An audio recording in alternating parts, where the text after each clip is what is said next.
Go ahead. Good morning, NJIT. This is your host, Adrian Martinez from Fox 340. Yesterday, flying back home from an event where the Arsenal had advocated for accessible transportation, a man with cerebral palsy had to crawl down the aisle to his wheelchair after United Airlines failed to provide him with assistance. Humiliating is how the Rs described his experience upon landing at Reagan National Airport in Virginia on Tuesday night. He had just been in San Francisco speaking on the challenge he has about to face, having basic access to transportation despite his disability. No one should have to do what I did, Newell told NBC Washington. He waited alone on the vacated United Airlines for more than 30 minutes. Realizing no one was coming and having to use the bathroom, Newell dragged himself halfway down the aisle to where the wheelchair would normally be waiting for him, except it wasn't there. A United Airlines spokesman said an aisle chair was at the gate when Newell's plane arrived, but removed by mistake before it was his turn to disembark. As customers began to exit the aircraft, we made a mistake and told the agent with the aisle chair that it was no longer needed, and it was removed from the area, the airline said in a statement. When we realized our error, that Mr. Newell was on board and needed the aisle chair, we arranged to have it brought back, but it arrived too late. The representative told Newell that the manager on duty was suspended, and he also offered Newell $300 in compensation, which Newell said he accepted. It is amazing.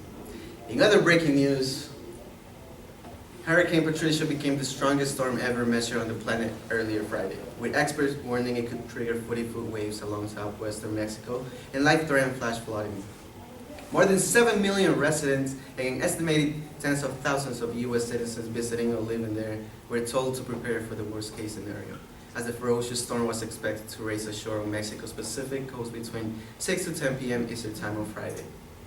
At 5 p.m. Eastern Time, Patricia was about 60 miles west of Manzanillo and about 110 miles southeast of Cabo Corrientes. In the next several hours, a hurricane warning was in place for San Blas to Punta San Telmo.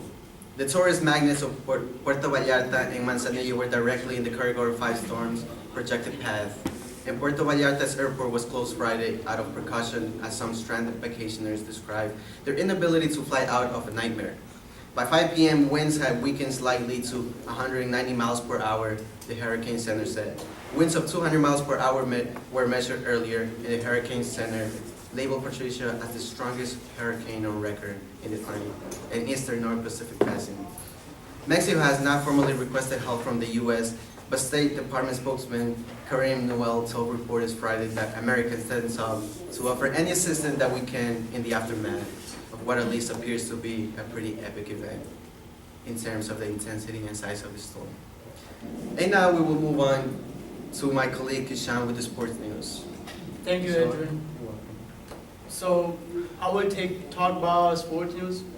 In week 7, football, we will talk first about stats.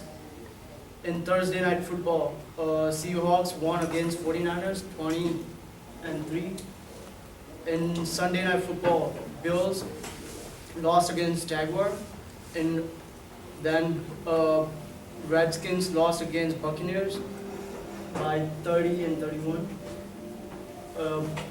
Falcons won against Titans, Saints won against Colts, Vikings won against Lions, Steelers lost against Chiefs, and Rams won. It was pretty bad. I saw the match. Then Dolphins won. They nailed it. Patriots and that both were a good team. But Pats won. And then Giants won against Cowboys. Eagles lost. They suck. And on Monday Night Football, Ravens lost against Cardinals. Let's look at some standings. So in AFC East, New England Patriots got 6-0. Then New York Jets 4-2. Let's look at the AFC North team. Bengals 6-0. Pittsburgh 4-3. AFC South team, which is they won 3 and lost 4. Colts. And then Houston They won 2 and lost 5. AFC West, Broncos 6-0, Riders 3-3.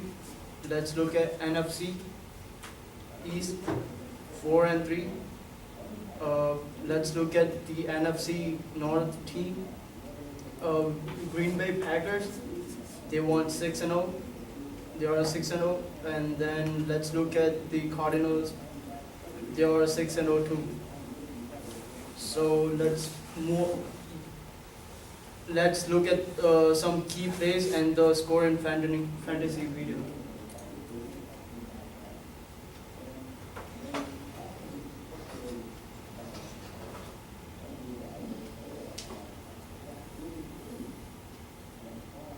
So Saints actually this were 27 points. So whoever plays fantasy, it's football fantasy. It's a game, they pay you. And these are some key plays who got points and they got money if they won. And now, yeah, he got 163-yard touchdown. Was crazy. Brady. So in 4th down, he went for touchdown, 1-yard touchdown. Brady. That's Gronkowski.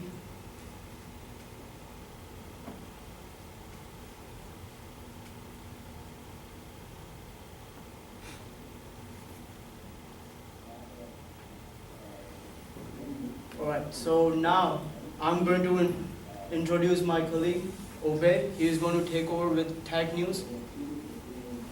Good morning, NJIT. This is your host, Obey, with Technology News. In today's fast-paced technology, Tesla took the initiative to be the first and only car that you can push firmware updates just with the push of a button. And traditionally, if you wanted to add new features to your car, you would either have to buy aftermarket pieces and install it, or you would have to pretty much buy a whole new car, which is pretty much expensive. The case with Tesla is totally different, where with a free software update that you can just get with the touch of a button, just like you get it on your smartphone, you can get a whole set of new updates. Just for example, using the same hardwares installed, the front sensors, Tesla was able to push a Distronic system where the car would come to apply brake to come to a stop when it gets surprised with a foreign object. Also, one of the key updates in Tesla S model is the autopilot. The autopilot pretty much keep the car in between 2 lanes and set the speed where you have to just sit down, kick back and relax and let the car drive itself. Key features of the autopilot is it keeps learning from the wide user database across the country, so it's constantly improving its software. So, as we can see in this video,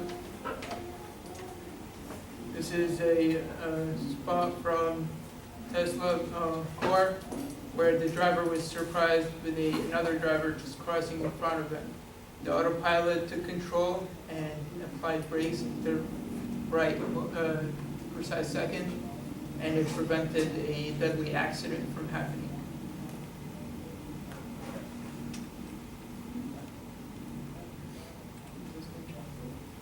That was it for today's news. Let's look at the weather. So Monday, it's going to be 60. It's going to be cloudy. 60 degrees, the highest, and 47 degrees, the lowest. Then Tuesday, it's going to be 70 degrees. It's going to be sunny, and 48 degrees, the lowest. Then Wednesday, it's going to be sunny. It's throughout sunny going to be throughout this week, and it's going to be 68. It's going to be around 70 degrees. So dress up well, and that's it for tonight news. And for the traffic update, if you're not aware, Obama's ignored, so make sure to take different routes when you go home for those commuters. So just a heads up and stay safe. Thank you. That's it for today.